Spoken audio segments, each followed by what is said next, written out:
sniffing. Was Holly crying?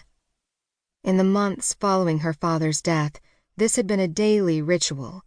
A familiar, helpless pain sapped the energy from Maureen's limbs.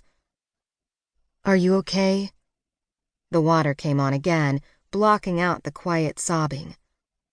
"Please, let me in. Holly?" Still no answer. From past experience, Maureen knew there probably wouldn't be.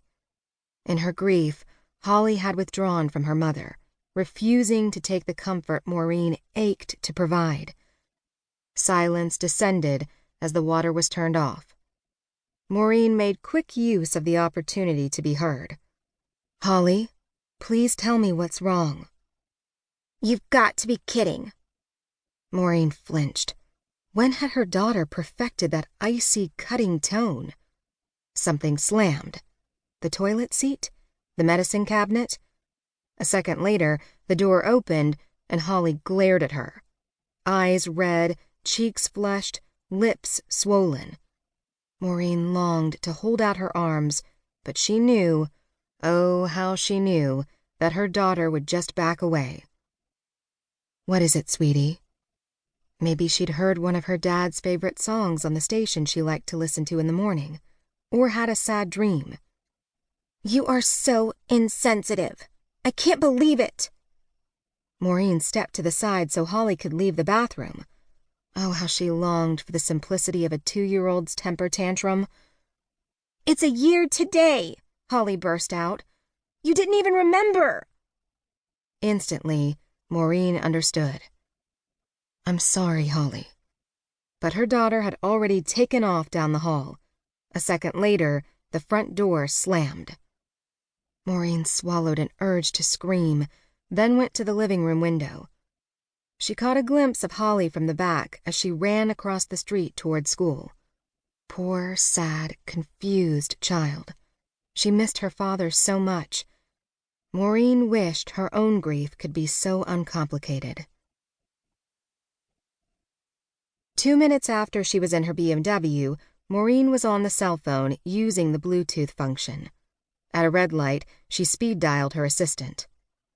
"Looks like I'm going to be a little late for the partners meeting. Could you pull the files I was working on last week and order me a latte, please?" Next, she dialed her youngest sister, who lived about 2 hours north of Missoula in Whitefish. Kelly was a patrol officer and could be counted on for level-headed advice. Last time Maureen had seen her in person had been at Kelly and Mick's wedding 2 months ago, but they spoke on the phone often. "Hey, Kel, are you at work?" "I'm off for the next few days. Just dropped Billy off at kindergarten. What's up?" Maureen marveled at her calm tone. Kelly and Mick were raising Mick's young nephew Billy and niece Amanda. Quite a lot to take on for a woman who'd been single 6 months ago. Yet Kelly never seemed flustered by her new roles, which only made Maureen feel more incompetent as a mother.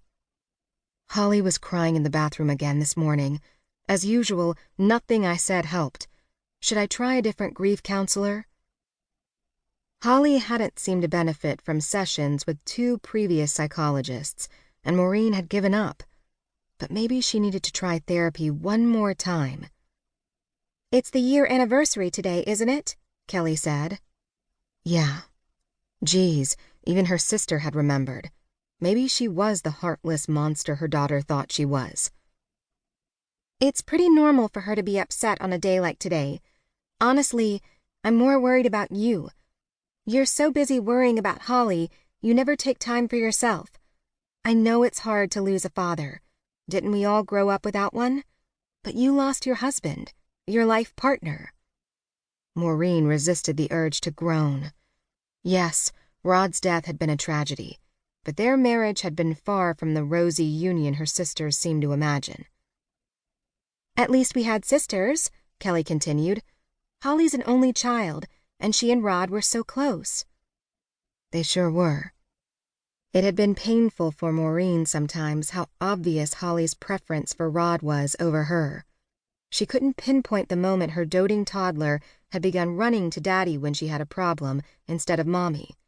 Probably shortly after Maureen had started back at work full-time, and Rod had become the stay-at-home caregiver.